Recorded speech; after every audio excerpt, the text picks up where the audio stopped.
जो तुझसे लगन लगाए वो तुझ में ही खो जाए।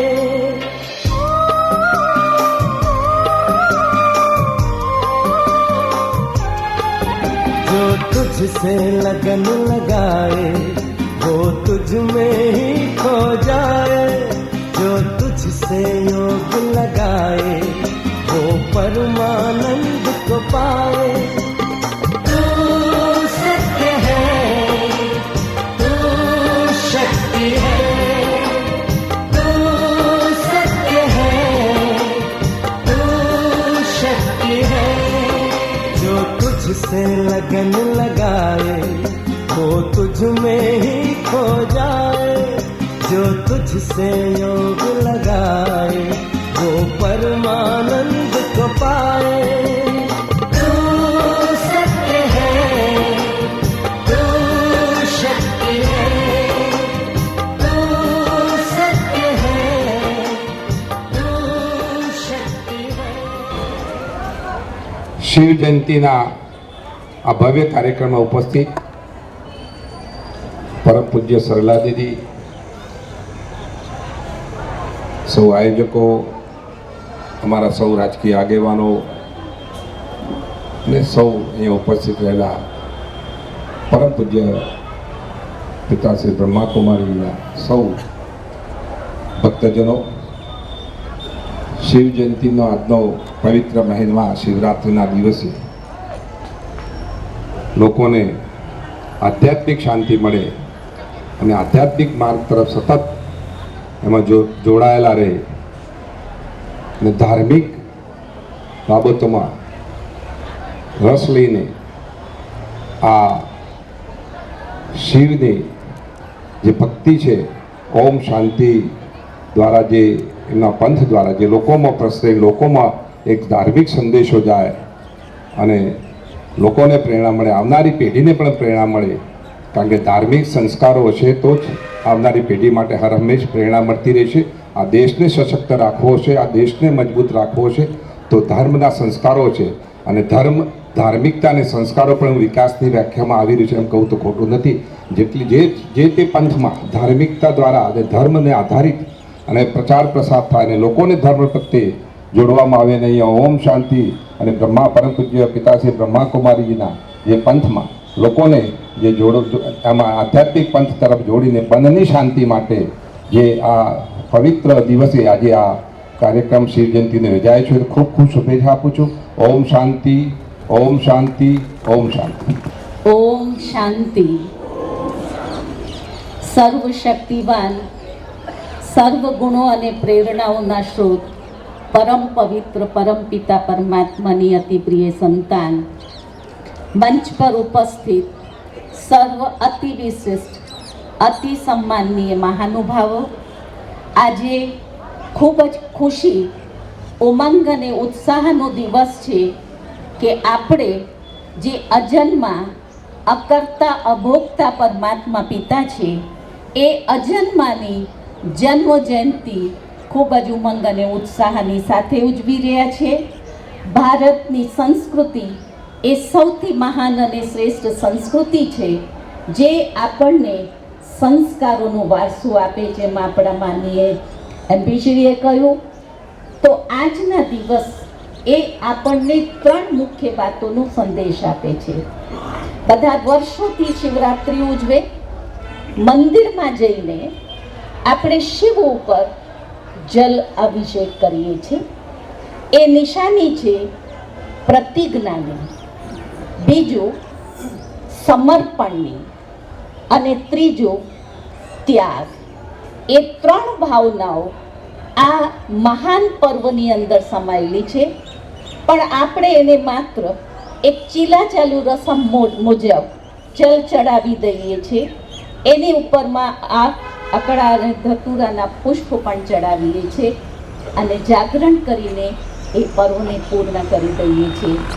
જે રીતે 3 બિલીપત્ર ચડાવવામાં આવે છે એ મન, બુદ્ધિ અને સંસ્કારને પ્રભુ ઉપર અર્પિત કરવાની નિશાની, એટલે સમર્પિત બુદ્ધિથી આપણે સમાજ અને વ્યવહારમાં રહીને કાર્ય કરીએ તો આપણું જીવન શ્રેષ્ઠ અને ઉન્નત બને. અને એ જ રીતે તે દિવસે બધા ઉપવાસ રાખતા હોય, અન્નનો ત્યાગ કરે છે. એ ત્યાગનું પ્રતીક છે. જે રીતે શરીર માટે ખોરાક એટલે અન્ન જરૂરી છે, આપણે એનો ત્યાગ કરી દઈએ. એ જ રીતે મન માટે એ સંકલ્પોનો ખોરાક છે, બુદ્ધિનો ખોરાક સંકલ્પ છે. તો આજના દિવસે આપણે સંકલ્પ કરીએ, જે પણ અશુદ્ધ ભોજન છે એટલે વ્યર્થ નેગેટિવ થોટ્સ છે, વિચારો છે, એ આપણે પ્રભુ પિતા ઉપર અર્પણ કરીએ. જ્યારે આપણી બુદ્ધિ શુદ્ધ અને દિવ્ય બનશે તો બુદ્ધિ એ નિર્ણય લેવાનું કાર્ય કરે છે. આપણા કર્મોમાં કુશળતા આવશે અને કર્મ શ્રેષ્ઠ બનશે તો આપણા સંસ્કાર શ્રેષ્ઠ બનશે અને શ્રેષ્ઠ સંસ્કારથી શ્રેષ્ઠ સંસારની રચના થશે કે ભારત જે દેવભૂમિ હતો એ ફરીથી પુનઃ સ્વર્ણિમ ભારતની સ્થાપનાનું કાર્ય આપણે કરી શકીએ છીએ.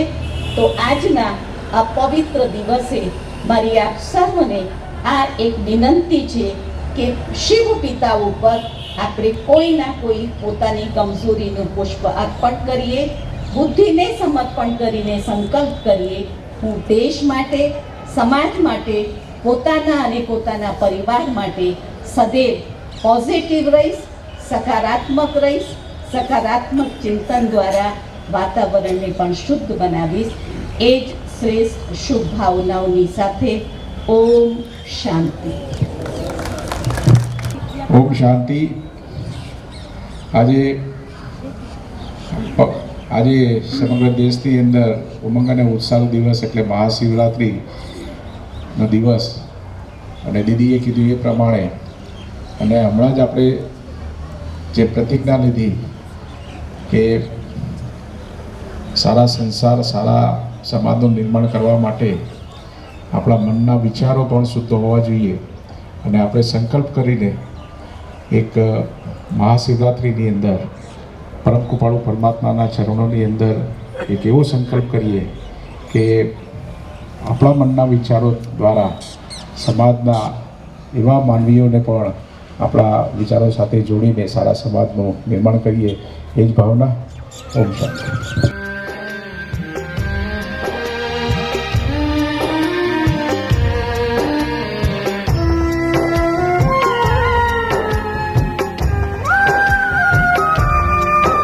तू प्रेम का गहरा सागर, हम सारे तेरे मोती, हम सब का तू ही रचयिता, हम सब हैं रचना तेरी. तू सोमनाथ, तू शक्तिमान, तू देता अज्ञानी को ज्ञान. जो तुझसे लगन लगाए, बिन मांगे सब पा जाए. जो तुझसे योग लगाए, वो परमानंद को पाए. तू सत्य है, तू शक्ति है, तू सत्य है, तू शक्ति है.